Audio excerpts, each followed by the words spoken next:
নমস্কার, শিলিগুড়ি এক্সপ্রেস আপনাদের সকলকে স্বাগত। আমি ঋতু।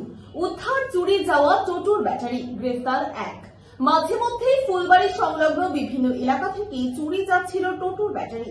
এমন চুরির ঘটনায় রীতিমতো আতঙ্কিত হয়ে পড়ে ফুলবাড়ি জটিয়াকালী এলাকার বাসিন্দারা। অবশেষে দ্বারস্থ হয় পুলিশের তৎপরতায় গ্রেফতার হলো সেই চোর। তার কাছ থেকে উদ্ধার হয় দুটি চুরি যাওয়া ব্যাটারি।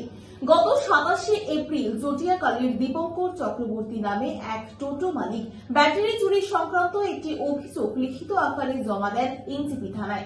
সেই অভিযোগের ভিত্তিতে তদন্ত শুরু করে এনজিপি থানার সাদা পোশাকের পুলিশ।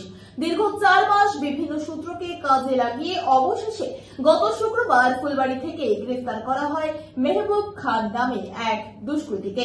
তার কাছ থেকে উদ্ধার হয় চুরি যাওয়া টোটোর দুটি ব্যাটারি। জানা গেছে, ধৃতের বাড়ি জটিয়াকালী এলাকায়।